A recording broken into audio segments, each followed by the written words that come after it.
Bene data bakundwa, tubahaye ikaze kuri God is Grace TV Rwanda. Tubashimiye uburyo mukomeje gukurikirana ibiganiro bitambuka kuri iyi chaîne ya televiziyo yacu, kandi dushima Imana yuko ikomeje kudushyigikira muri uru rugendo dufatanyije namwe. Dushima Imana rero yuko ikomeje nanone namwe kubaha gukunda ijambo ry'Imana. Imana rero ibaho umugisha. Turabakiriye mu kiganiro ukuri kw'ijambo ry'Imana mu rubyiruko. Ni ikiganiro cyagenewe urubyiruko ruri mu bihe cyangwa se rugeze mu gihe cyo gushaka. Uyu munsi turaganira namwe nanone ku mutwe w'ijambo uvuga ngo kuvugana n'Imana mu rugendo rwo guhitamo uwo muzabana. Kuvugana n'Imana mu rugendo rwo guhitamo uwo muzabana. Rero Imana ibagirire neza mukomeza gutega amatwi kandi no kumva ijambo kugira ngo riba ryo riyobora ubugingo bwanyu. Reka tubanze twiragize Imana. Data mwiza, mu izina rya Yesu turagushimiye, tuguhaye icyubahiro kuko uri umwami.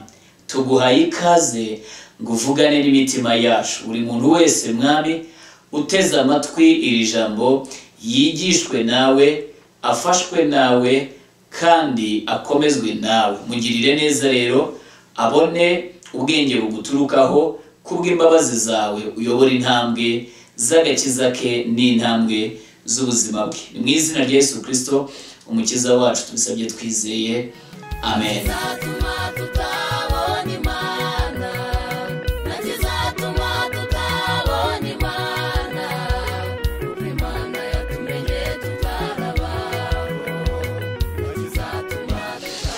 Imana rero ibagirire neza inshuti zacu. Tubashimiye uburyo mukomeje nanone gusangiza abandi ibi biganiro no gukora comments zanyu ziri mu bidufasha kumenya icyerekezo cy'ikiganiro n'uburyo ikiganiro gikomeje gufasha abantu, ndetse nuko mukomeje gukora subscribe nabyo biradufasha.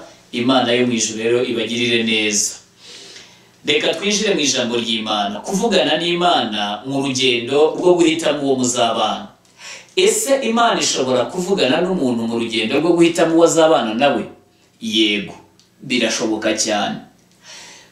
Birashoboka cyane cyane kuri wa muntu nanone ukunda gusabana n'Imana, ukunda gusenga, ukijijwe neza, wubaha Imana, utinya icyaha. Wa muntu Imana ireba ikumva itamwifuriza ikintu icyo ari cyo cyose cyazamukura mu murongo mwiza w'agakiza yari arimo. Birashoboka ko uwo muntu yavugana n'Imana imuhitiramo uwo bazabana, cyangwa se imubwira uwo yari yahisemo ko atari we ukwiriye. Ikindi, birashoboka nanone cyane yuko itanavugana nawe. Ndaza kubisobanura mu kanya, ariko kubera iki itavugana nawe? Kubera iki? Kubera ko musanzwe mutavugana. Reka rero tubanze dusome ijambo ry'Imana. Ezira igice cya 8 umurongo waho wa 21. Bibiliya iravuga ngo biyiriza ubusa ku mugezi Ahava, maze ntegekera kwiyiriza ubusa aho ngaho kuri uwo mugezi Ahava, kugira ngo twicishe bugufi imbere y'Imana yacu ngo tuyiyoboze inzira idutunganiye, twebwe n'abana bacu bato n'ibintu byacu byose. Imana yacu ishimwe cyane. Iki cyanditswe ni cyiza cyane. Umuntu acyumvishe ashobora kucyumvamo imitwe y'amagambo menshi, ushobora kucyigisha uvuga gusenga, ariko uyu munsi igenda ashaka kuvuga kuyoboza inzira. Maze ntegekera kwiyiriza ubusa aho ngaho kuri uwo mugezi Ahava, kugira ngo twicishe bugufi imbere y'Imana yacu tuyiyoboze inzira idutunganiye, twebwe n'abaki n'abana bacu n'ibintu byacu byose. Wa musore we cyangwa wa mukobwa we unteze amatwi, ndagira ngo nkubwire, ni ryari umuntu yifuza kuyoboza inzira? Ni igihe cyose abona atazi neza iyajya, kandi abona inzira yabyaye amayira abiri cyangwa atatu cyangwa se ane. Iyo ugeze ahantu hari inzira zitandukanye ziri imbere yawe, bigusabye amahitamo, noneho ukumva utazi neza inzira yakugeza ahantu ujya, ubasha kuyoboza umuntu, ukabaza umuntu utari ko se inzira yangeza i Kigali ni iyi, inzira yangeza Nyagatare ni iyi inzira, noneho umuntu akakubwira ati komeza iyo nzira.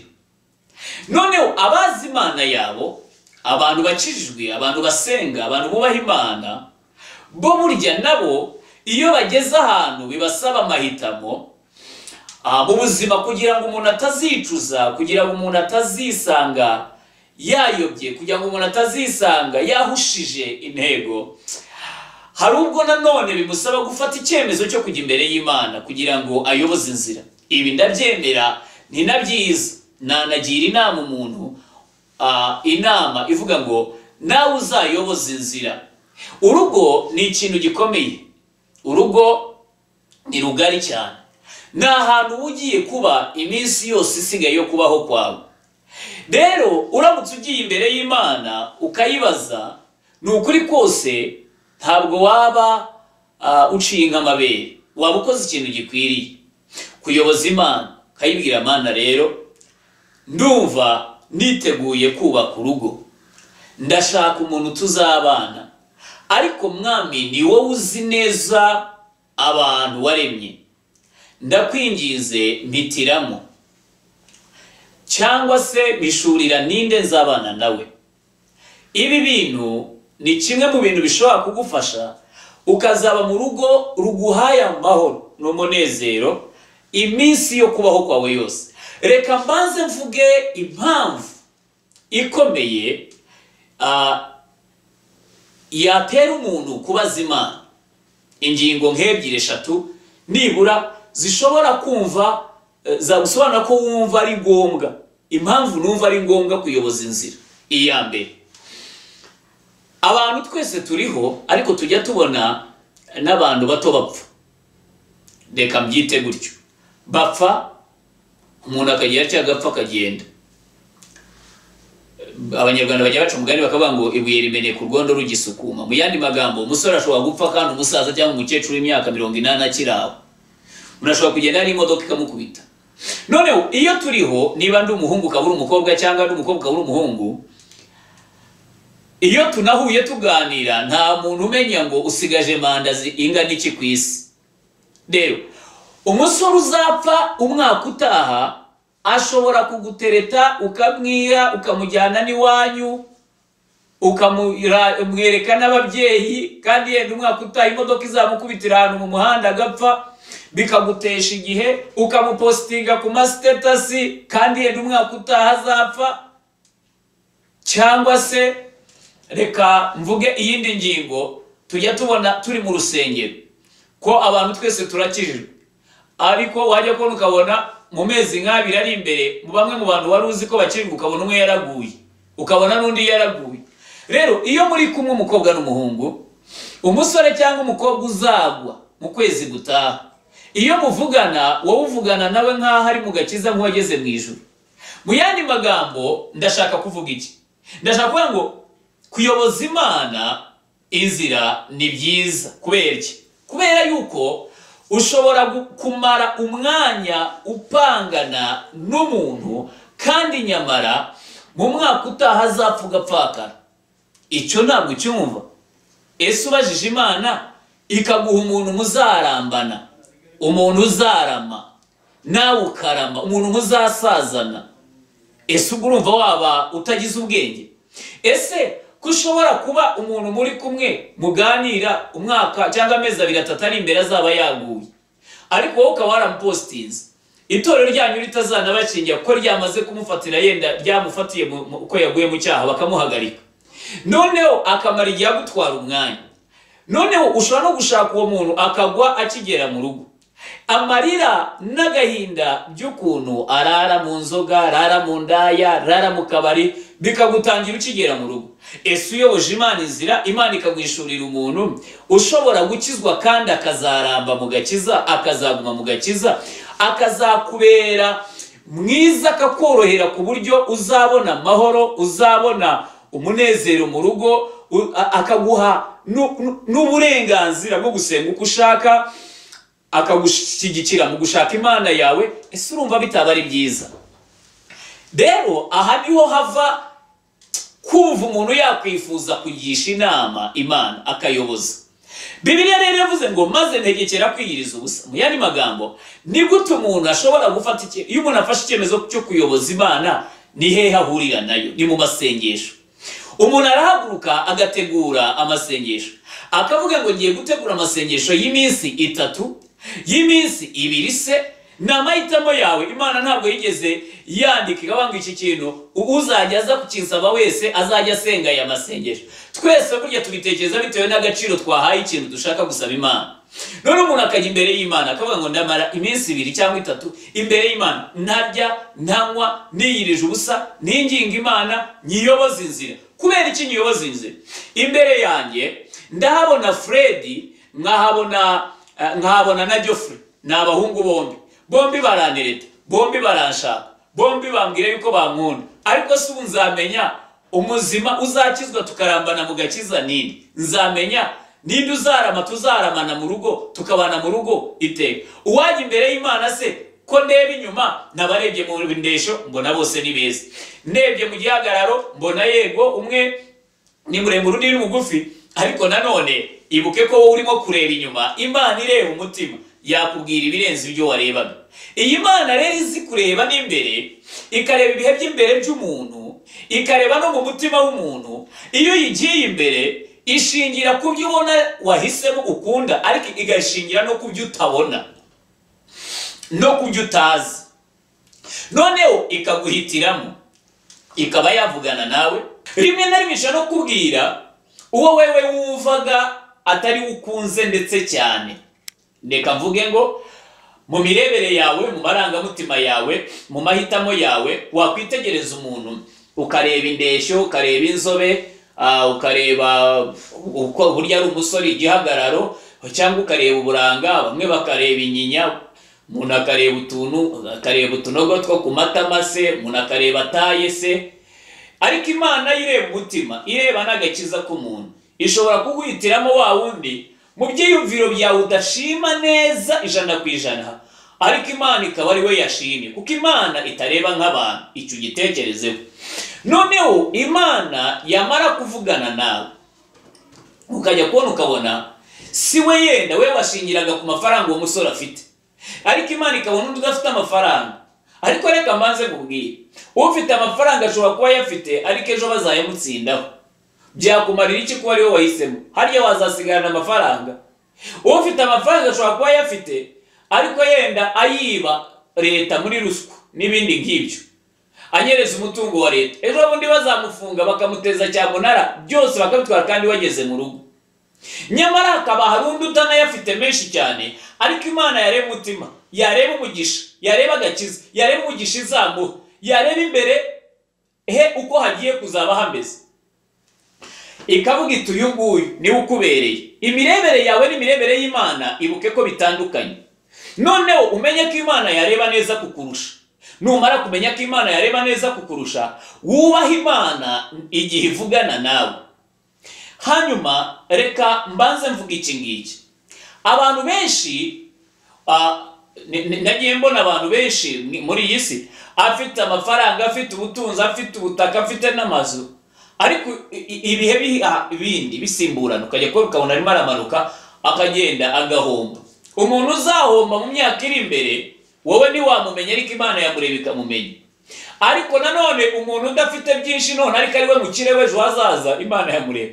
Abakobwa rero mukunda amafaranga mugakabye, rimwe na rimwe mukirengagiza n'urukundo, mukumva mwahitamo wa muntu ufite amafaranga, ukumva naho yaba adafite agakiza yenda wumva wamwihanganira uri mu mafaranga. Ibyo ni ukwibeshya rimwe na rimwe. wabuze amahoro amafaranga ntacyo yakumarira. Noneho mvuga ibi ngibi simvuga ngo ntuzahitemo amafaranga, oya, wanamuhitamo pe igihe cyose wumva uhamanya n'umutima wawe ndetse yenda n'Imana yawe niba ujya uvugana nayo. Ariko nanone ndashaka kuvuga iki? Ndashaka kuvuga ngo uyu muntu ashobora kuba adafite amafaranga ariko ari uzaba uyafite imbere hazaza. Imana ikakubwira iti uyu nguyu, wowe ukashegera kuri uriya, hanyuma ukajya kuzahomba ejo hazaza, nyamara ugasiga wa wundi uzagira ate, uzaba ari uwe mu kirere ejo hazaza. Kuyoboza Imana inzira rero ni byiza. Tuyoboza dute Imana inzira?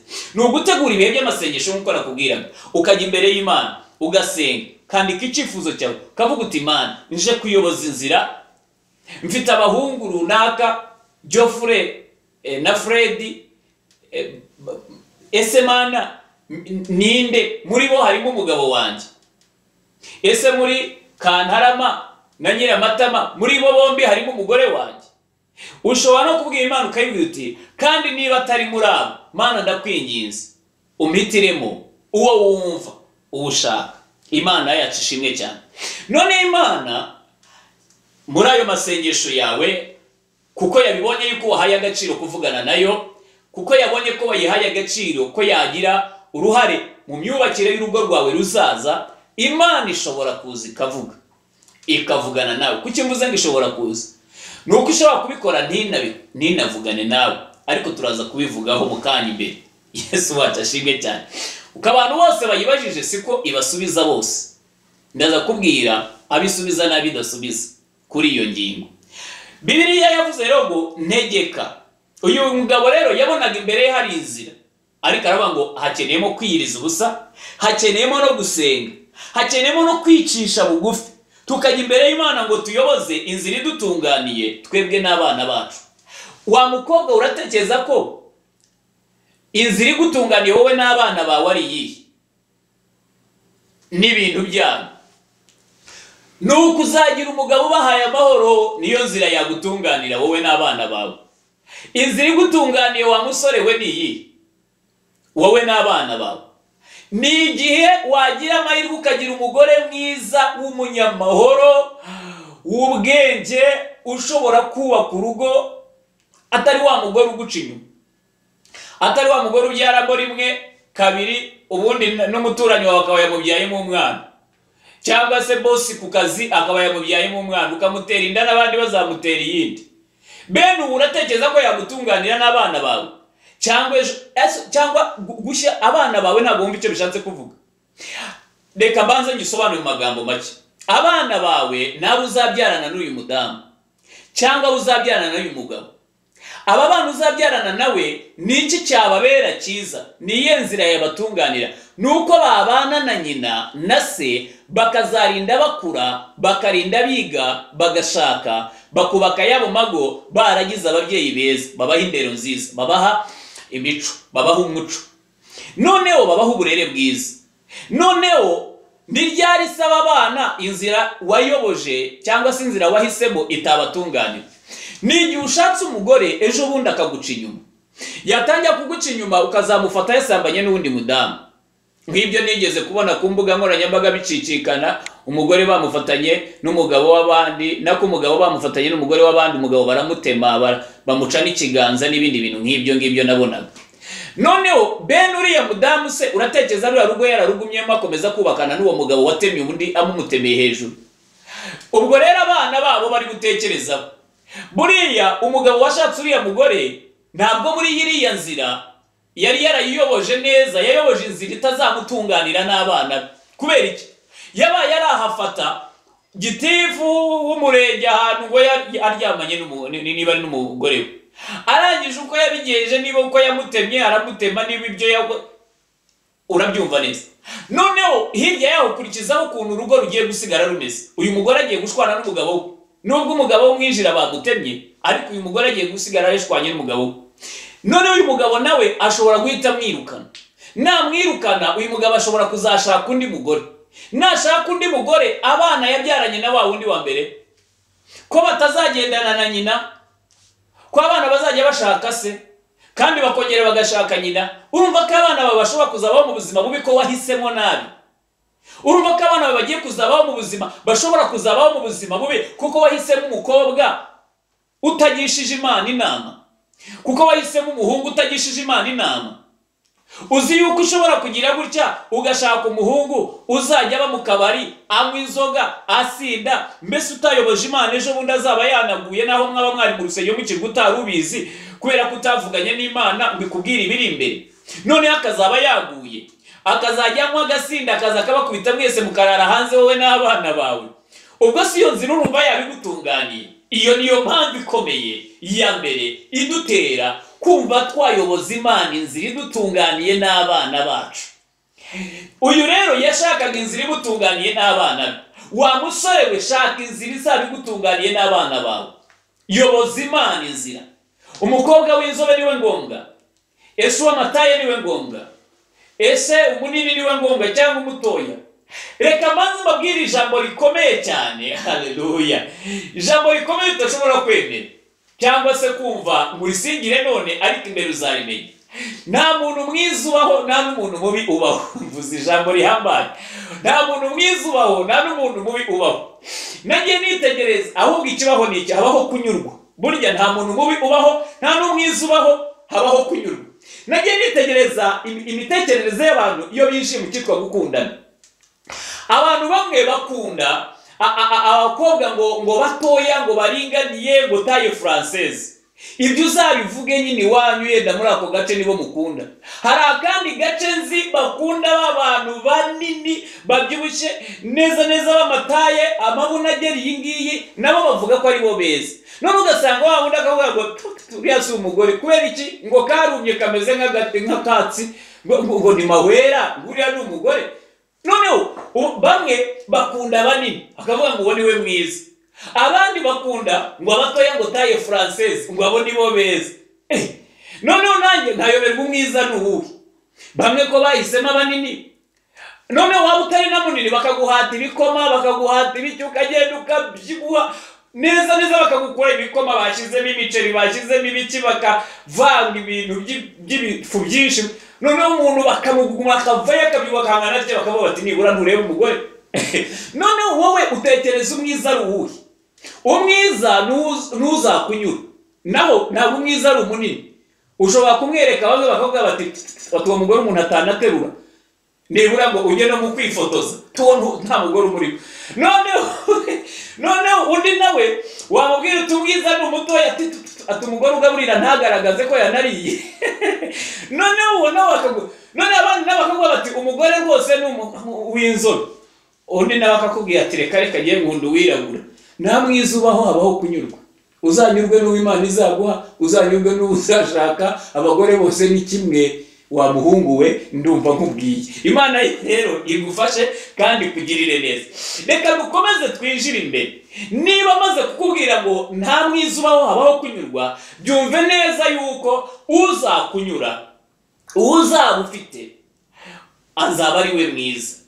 Abantu benshi bajya bavuga ngo bakunda kwambara amapantaro ngo y'amatisi. Ubu sinjya nambara amakoboyi. None kwambara ikoboyi urajya ngo ni bibi? Ese urajya ngo kwambara ikoboyi ni icyaha? Oya, ntabwo ari icyaha, ariko ngiye nkunda amatisi.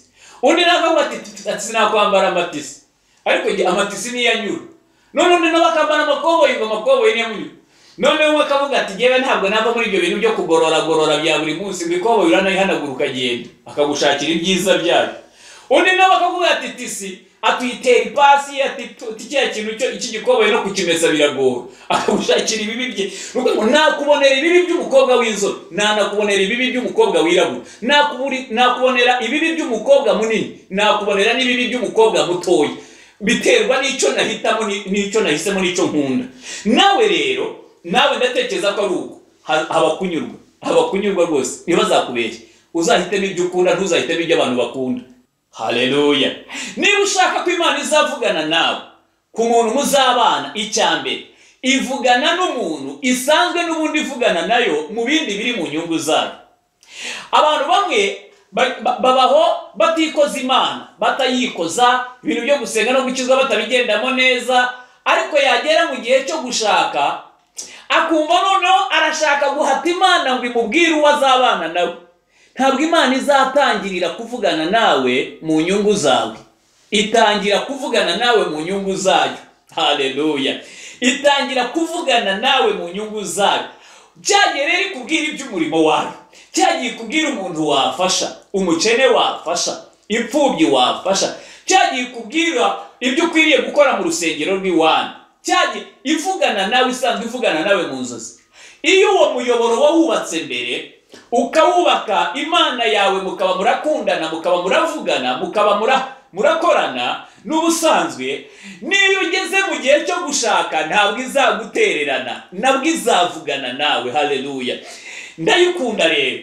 Ariko hakaba n'igihe umuntu aba atajya yikoza n'umurimo w'Imana, umuntu atawikoza, noneho ariko yagera mu gihe cyo gushaka, ugashaka kuyihata ngo ivuge, nayo iraceceka ikakwihorera.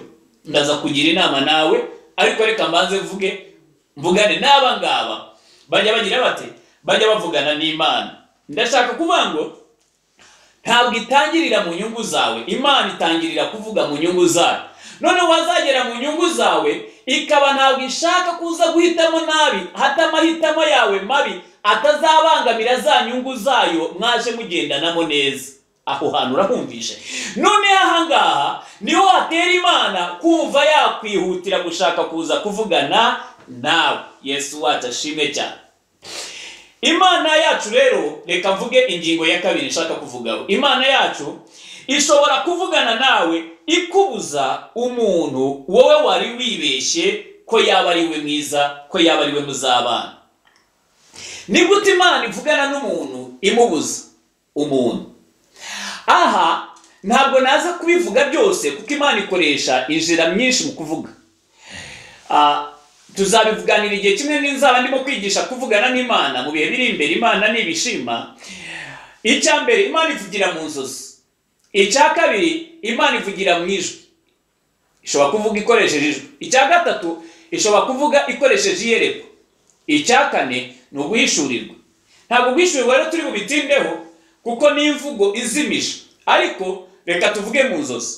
Ushobora kurota, ukorota wa muhungu mwari mumaze iminsi muvugana, wa muhungu mwari mumaze iminsi mudetingana, ari wamwishizemo nawe yaragusabye ko mukundana, nawe wenda wamwemereye.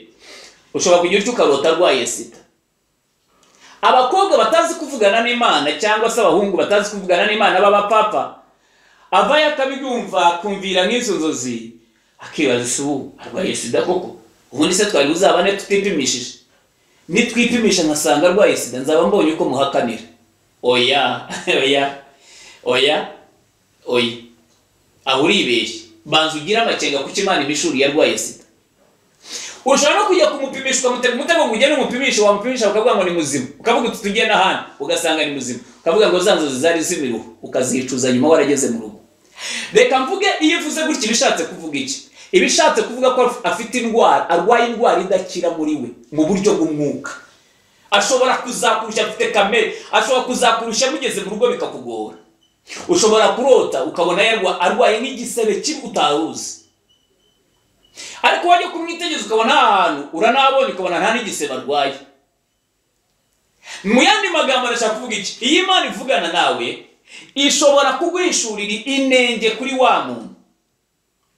Ubwo nishize noneho muri rusange kuko sinabivuga byose ngo mirangize, ariko ushobora kujya kubona ukabona urose mugenzi wawe mwendaga kubana, urota yasinze yahe kandi atajya mu inzoga, atazanayinywa, adateze no kuyinywa. Ahubwo Imana mu nzozi ikaba yakweretse hari inenge ikomeye cyane iri kuri we. Burya mu Kinyarwanda cyiza Imana ibikubwira iti no. Iyo uri umuhanga wo kuvugana n'Imana, nawe uhita ushyiramo umukato ukavuga uti no.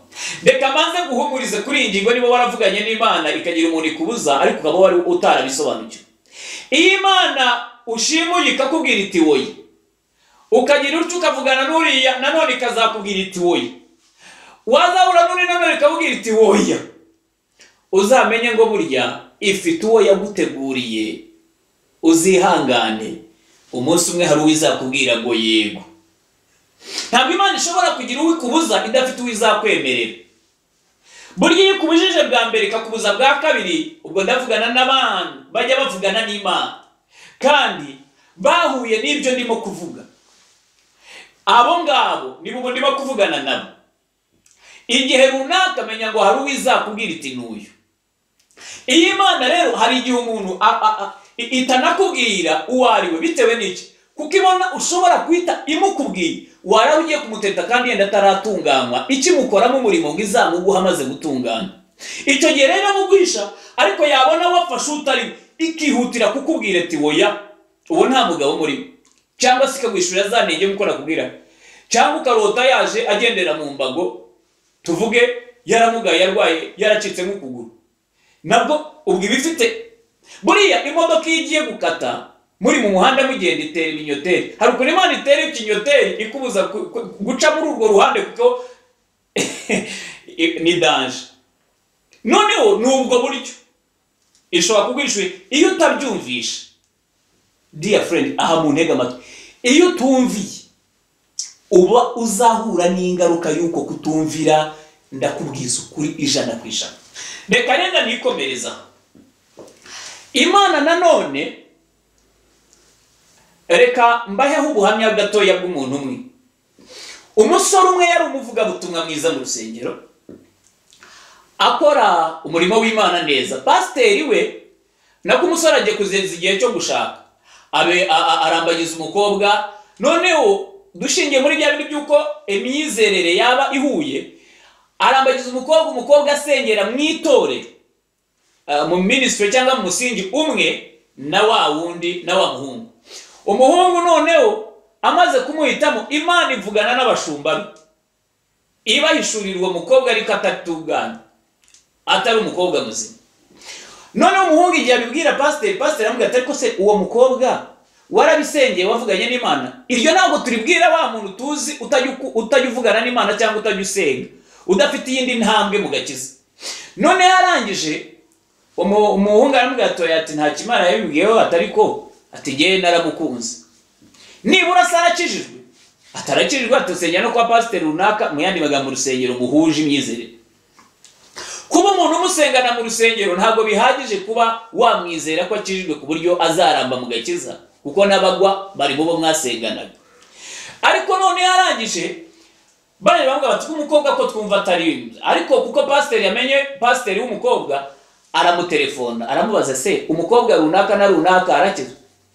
Ati yewe mushumba we, ati uwo mukobwa ati muri iyi minsi sigaye mbona rwose arimo, atari kubundi ni wa mukobwa wakizwaga yabye amara kabiri akabaraguye akagenda agasambana akazagarukarira yihana atakaza ati tukamubabarira tukongera tukamubohora akaba twajya kumva twumva yasamba. Ibi bibabwira ni inkuru yabayeho nzi neza, unanyegereye nakubwira n'amazina y'abantu nubwo atari ngombwa. None harangije aza kongera aramubwira ati nyuma yamara kwihana akagaruka akazongera akagwa. Atariko muri iyi minsi ndabona ameze neza, ahagaze neza. Ati numvishe ngo afite n'umuhungu benda kuzahara. Ati niba ari byo bimukomeje, ati simbizi. Byari bihagije. Mushumba yari n'umushumba wacu aravuga, aramubwira ati, aragenda abwira umuhungu, aramubwira turiya mukobwa ko nabonye bitameze neza. Iryo joro Imana iza kuvugana n'umugore wa pasiteri, azahura na wa muhungu aramubwira ngo Uwiteka Imana yambwiye ngo uriya mukobwa wenda gushaka. Umuhungu aramubwira ngo naho wavuga ngo Imana yavuze ntabwo bigihagaze. Byararangije amazi yarenze inkombe. Ati genda naramukunze kandi namuhisemo. Uzi icyo abapasiteri bakoze? Baramwemereye, ubukwe burakomeza. Barabasezeranya kuko umupasiteri nta kibazo afite. Papa pasiteri w'umukobwa ari buze kugutangira ubuhamya. Barabasezeranya, bamaze kubasezeranya batera igikumwe, bamaze gutera igikumwe ubukwe buraba, abantu bararirimba barabyina, abantu baranywa, naho wazana fuso y'ibitoki tuzayirya. Ariko niwe utarayoboje neza Imana, ingaruka zizaba mu rugo rwawe ntabwo tuzazisangira. Dusangira ibitoki, tugasangira n'ikimasa wabaze na fanta wazanye, ariko iyo murimo gukindagurana mu cyumba mu nzu yanyu ntabwo tuba duhari. Twebwe duheruka wa munezero w'amafoto, twabafasha kwifotoza ariko ntabwo twabafasha ibyo mu cyumba cyane. Ariko bamaze gupfa kugera mu rugo, babanye ukwezi kumwe, ukwa kabiri byari byatangiye kubendura, ukwa gatatu bari bari mu manza ku murenge, batangiye kujya mu manza, hirya yaho baba batangiye kwa kubutana. umukobwa none abafite bene wabo b'abapolisi bakomeye umukobwa akagenda agahamagara musaza w'umupolisi akamubwira ibintu akamwuzuza wa mupolisi ukomeye agahita ahamagara ku murenge kuri sitasiyo ya polisi aravuga ati uwo muhungu mumufate mumufunge mumushyiremo ni itegeko nafandi uvuze bagagenda bagafata igihungu bagashyiramo kubera iki ntabwo cyubaka imvugo y'Imana reka bajye babifunga abapolisi nabo ndabakunda ntabwo birirwaga babaza byinshi baza barafata bagashyiramo bagategereza igihe afande azavugira hacaho iminsi ngingahe babaza afande bati wa muntu se bigende bitati ati mureka agende tubwo yenda turebe ko yisubiraho umukobwa yaranza kozongera akavuga bashoje bakubutane babatandukanya nta mwana uwo mukobwa ashobora kuba yarari no muronapo muri iyo minsi kuko ntanda yatwaye nta ninda yamusigi baraza basatora ifamu mo kabiri bagabana isambu bagabana inzu umwe atwara imwe zarinze ebyiri umwe atwara imwe undi atwara indi urumva ko yaje ari umujura ariko iyo yemera kuvugana n'Imana kugira ngo mutazahura n'izi ngaruka Imana ishobora kuvugana nawe kubuza umuntu wowe wari wibesheho niho twari tugeze ushobora kurota afite intege ikomeye hanyuma uzahita ugira ute ufata icyemezo ubihagarike uvuga uti ingingo rero ikurikiyeho Imana ishobora kukwereka uwo muzabana ibi nabyo mfite ubuhamya bwinshi kandi bwiza kuri iyo ngingo aho ushobora kuba ufite Diane ni urugero rw'umukobwa ntanze ubaye uri umuhungu waramukunze mwaravuganye waramusabye gukunda aranakwemerera none Imana yazajya ireba Diane kubera ko igukunda ikabona ntabwo ukwiriye kuzabana na Diane kubera ko izi imbere ha Diane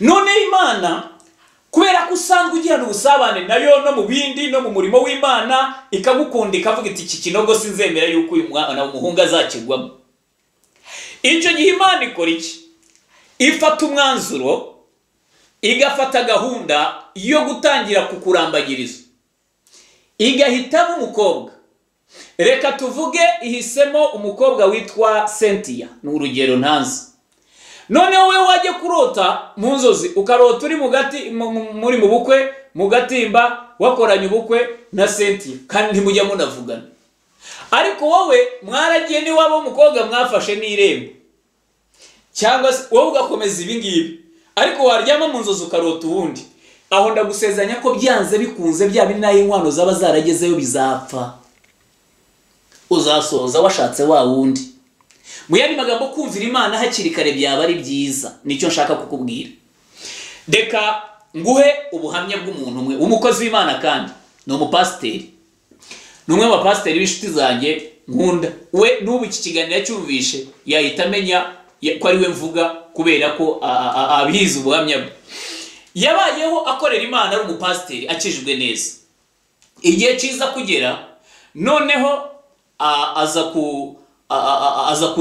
guhitamo umukobwa yumvaga ashaka kuzabana nawe hari umupasiteri nawe mu miterere ye n'imyumvire ye ngo yakundaga umugore nyine waba ari umugore munini ari muri babane ntabwo ari muri taille française aragenda arambagiza umukobwa uteye nk'uko ashaka ariko mu bana yari ashumbye mu rusengero yabonaga umukobwa ufite amataye umukobwa nyine uteye kwa kundi wirabura ngo wirabura no mu kanwa mbese afite ibintu yiremyemo avuga ko ari byo byiza ariko nyine byaramahitamo noneho agera ku gipimo akomeje aza mu butumwa yavuze hakaba hari itorero yigeze gusura akoraho igiterane hagira abantu bakizwa habamo umukobwa ukizwayo noneho akaba ajyayo nka rimwe mu mwaka wamutumiye mu giterane yigeze no kujyayo ndetse ni nawe wababatije igihe babatizwaga hanyuma rero umva uko byagenze yaba aryamye arota inzozi arota wa mukobwa wo muri rya torero yabonye banamubatiza arota ari we yashatse mbese abona bari mu bukwe ari we barimo yibuka ko hariya bagiye no gufata irembo hahandi akunda yibuka yuko bana babwiye inkwano bazatanga kandi n'umupasiteri ntabwo ari bwivuguruze ntabwo uri buvuge ngo nabihagaritse ahura n'ikizami yaba ari aho yakomeza cyane yavugana n'aba wundi bigera iby'ubukwe na gahunda z'ubukwe no mu miryango ariko yaba yaryamye akarota wa wundi noneho icyabivuyemo kandi ubwo bari bahabanye bateshaka umwe n'umukobwa muremure mutoya utari munini muremure cyane usumba na wa pasiteri. Undi we bendaga gukoresha ariko ari na munini mbese ataye uko pasiteri ashaka. N'ubuhamya bujya bunezeza. None icyabivuyemo bakomeza gahunda y'ubukwe. Pasiteri akumva ntabwo ufite uko yabihagarika. Imana nayo igakomeza kwivugira wa wundi ivuga. Igihe kigeze rero biba ngombwa ko inkwano baza kuzijyana mu ziko zigenda mbere. Inkwano ziragenda bategereza yuko ngo inkwano zibyara, noneho baratebutsa reka mbyite gutyo. Noneho umukobwa hashigaye nk'ukwezi kumwe ngo ubukwe barabahaye itariki y'ubukwe. Umukobwa abwira iwabo ngo arashaka kujya gusezera bene wabo Uganda. Hanyuma arangije bumvaga ari byo ko nicyo cyari gikwiriye nuko wagikurikiye. Hanyuma umukobwa arakugendeye muri bene wabo Uganda, bo aba hano bazi ngo agiye gusezera ku miryango no gutumira no kubashyira kadi zarasohotse. Hanyuma agezeyo ariko we akabazibanga yamenye ko atwite. Yaraguye no mupagani wari mu rusengero amenye ko atwite. Agezeyo aragenda ararigitarabura habe n'agakuru. Iminsi iregereza abantu bose bayoberwa inkuru, babarire basanga yagiye kuri nyirasenge wabo bahantu kure. Nyirasenge niwe watabaye umuryango aravuga yaterega umukobwa wanyu yaje hano ariko aratwite kandi ndani inkuru n'imvutse. Yari yarayihishe kwa kundi muzihambira imyenda iyo mwabishatse. Yari yarayihishe arayiboha arayihambira abantu bose batari bazi ko atwite na pasiteri atarabimenye.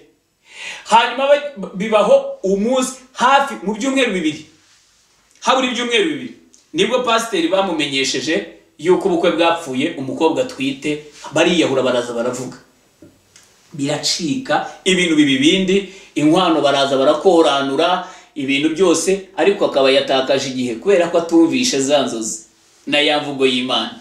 Niba udashaka pasiteri amaze gukoranura inkwano bazigaruye mu rugo byihuta cyane, umva uko byagenze. Ntimujya kubaza abakobwa mukabatereta bakababwira ngo genda uzagaruke ngo zagusubiza igisubizo. Yahise aryama iryo joro arota nanone za nzozi mu bukwe rumeze neza, ari kumwe na wa mukobwa ajya arota mu nzozi. Yahise azamuka atega imodoka arurira ajya kuvugana na wa mukobwa ko yari amuzi. Ubundi yari umuntu abona atanavugana nawe, atanaziho ibintu bikomeye mu gakiza ku buryo yazamufasha umurimo, ntabwo yabibonaga. Agiye yamubwiye umukobwa aramubwira ati ndumva nta kibazo twazabana mushu n'ubundi sanzwe nkwikundira nta bintu byagenda uzagaruke. Yesu atashimye. Uko niko ubukwe byagenze, niko twabutashye n'ubu bari kumwe. Yamufashije umurimo, yamufashije urugo, pasiteri akorera Imana. Ibyo rero sinshaka kuvuga byinshi ngo njye kure, ariko icyo nashakaga kugwaho ubuhamya umva uko Imana igivuga. Nawe utega amatwi ijwi ry'Imana. Imana nivugana nawe ntuzanangire, kuko ari igihe umuntu ahura n'ingaruka nziza cyangwa iyo wavuganye n'Imana igwishura uwo muzaba ibifite ibanga ibona muri uwo muntu imbere rizaguha amahoro. Iyo uvuganye n'Imana ku muntu imukubuza ukanga ugahataho, ubu uzahura n'ingaruka ushobora no kutarambana nawe. Ikintu cya gatatu rero abona nicyo navugaga iyo ngingo, mvuga ngo Imana ishobora kukwereka uwo muzabana iguhitiyemo kabone nubwo wari ufite uwo wagira gute wo wibwiraga. Aha rero mureke dusome icyanditswe kiri muri Yesaya igice cyaho cya 8. Kiravuga ngo kandi niba babwira ngo nimushaka abashitsi mubashikishe, mushake n'abapfumu bamwigira abakongore, mbese abantu ntibari bakwiriye gushaka Imana yabo bakaba ariyo babaza? Mbese iby'abazima byabazwa bapfuye? Iri ni ijambo rikoreshwa ryerekana kuvugana ko Imana ivuga. Mbese abantu ntibari bakwiye gushaka Imana yabo bakaba ariyo babaza? Abantu ba kera ndavuga batari bakijijwe b'abapagani, n'ubu kandi abapagani yenda barahari badakijijwe, reka mvuge gutyo kuko ujya ubabona bo hari igihe n'iyo bashaka gushaka bagenda bakabaza abapfumu bakabaragurira. Hari n'igihe umuntu aba basanzwe bibera mu rurembo rw'abarangi, none abacwezi ngo bakazamuhitiramo uwo bazabana. Reka mbabwire, Bibiliya yavuze ngo niba babwira ngo mushaka abashitsi n'abashikishe mubashikishe, ngo n'abapfumu bamwigira abakobwa, ngo abantu bari bakwiye gushaka Imana yabo bakaba ariyo babaza. Iki ni igihamya cy'uko Imana yacu yemera ko tuyibaza kandi igivuga. Reka dusome ikindi cyanditswe kiri muri Yobu. Muri Yobu igice cyaho cya 33. muri Yobu igice cyaho cya 33 murongo wa 14 Bibiliya ivuga ngo iki? 33:14 Bibiliya ivuga ngo, yenda reka duhere kuri 13 wumve. Niki gituma uyigisha impaka kuko itagomba gusobanura ibyayo? Imana ivuga rimwe ndetse kabiri nubwo umuntu atabyitaho. Imana ivuga rimwe ndetse kabiri nubwo abantu benshi mutabyitaho. Ese muri iyi minsi Imana yavuganaga nawe ku muntu muzabana? Ese Imana yavuganaga nawe ku muntu mwakundanaga ariko ikamukubuza? Nakugira inama, Imana niba ifite umuntu ikubuza, wowe uvugana n'Imana niwe mvuga. Usanzwe uvugana n'Imana no mu bindi, uzi neza ko ari Imana ivugana nawe, bitari bya bindi abantu bajya kugira abahanuzi b'ibinyoma. Umuhanuzi agaturukiriya akavuga turiya nta mugabo muri mukandi we Imana nta kivugana nawe, nta kikubwira. Hari abantu bakunda kwirukanga mu byumba n'abahanuzi ngo hari hadutse umuhanuzi, hari umuhanuzi, ibintu nk'ibyo. Muri bene ubwo buyobe sibyo mvuga. Genda vuga wowe muntu ukijijwe uri ku rufatiro rwiza, wubaha Imana yawe, ukunda Imana yawe, musanzwe mukorana, ivugana nawe. Niba hari ibintu Imana yakubujije, umuntu nawe waba umukunda, nawe yaba afite amadolari amamiliyoni n'amamiliyoni, ndakugira inama yo kumureka kuko uzicuza niba imukubuza. Kandi niba hari umuntu Imana iguhitiyemo, niba ukajya ubona ari wikwereka kenshi mwishurirwa ryawe, mwiyerekwa ryawe mu nzozi zawe, nakugira inama iyo kumwemera kuko Imana ifite ibyo ibona byiza muri uwo muntu wowe utaruzi. Reka nerekera ku musozo rero, mvuge ku ngingo ya nyuma. Ingingo ushaka gusoreza iravuga ngo iki? Iyo Imana itavuganye nawe, haleluya, hari igihe ugera mu gihe cyo gushaka ugasenga ushaka ko Imana ivugane nawe ariko ukajya ubona ntivugana nawe, cyangwa se n'ubusanzwe itari isanzwe ivugana nawe naje kukugira inama. Iyo Imana itavugana nawe ukayisenga ukavuga ati Mana uriya mukobwa uyitungira. Urabona abantu benshi igituma Imana itanavugana nabo, bakunda gushaka ko Imana ivuga bayitungiye agatoki kubyivuga, mbese bafite irari ryabo. Noneho ukabona umuntu nubwo abaza Imana ariko arayibaza afite uwo ashaka, ayitungira agatoki. Mana rero runaka buriya ibyira kwihorera ukarindagira. Iyo umuntu ashaka kubaza Imana, asiga ahantu irembo ryaho yisanzurira mu mahitamo yayo. Yesu yarayibwiye ngo data niba bishoboka iki gikombe kindenge, ariko bye kubuko nshaka bibukusha, usigama ako kantu. Haleluya. Noneho iyo uvugana n'Imana cyangwa iyo usenga Imana, ntabwo uyihata runaka rwose, Mana umuntu uteye gutyo umeze gutyo. Iyo yibwiye ngo ndashaka Mana ngo umuntu ngo mataye, ngo umuntu ngo muremure, ngo munini, w'inzobe, utunogo, irakwihorera ukarindagira. Kubera urayitegeka. Imana n'umutware, Imana ni nyacyubahiro, Imana ifite ubwenge, izi nibyo ukunda utaranabivuga, ahubwo yisaba guhitiremo ibigukwiriye. Noneho naringeze ku ngingo ivuga ngo iyo Imana itavuganye nawe ukayibaza wowe ukabona ntivugana nawe, cyangwa se n'ubusanzwe idasanzwe ivugana nawe ndakugira inama. Ufite uburenganzira 100% bwo guhitamo umuntu ukunze ushingiye ku byo wumva ukunda. Ufite uburenganzira bwo guhitamo umuntu, ufite uburenganzira bwo kumukunda, ufite uburenganzira. Kuko yaravuze ngo mushize imbere inzira ebyiri imbere yawe ngo wihitiremo. Burya ishyira biriya biti byose muri Edeni, Imana yari yahaye uburenganzira Adamu na Eva, bari bafite uburenganzira buhitamo icyiza, bo bahitamo ikibi. Nawe rero Imana yaguhaye uburenganzira, abakobwa bose bari imbere yawe, hitamo. Ufite ubwo burenganzira igihe itavugana nawe. Igihe wayibajije ntivuge, komeza. Niba umuntu umuvugana ariko ukabisengera kugira Imana igihe kivugana nawe, ukabona nta kivugana nawe, ntabwo iraguhakanira, nta kirakubwira, wepfa kuba wabisengeye, komeza.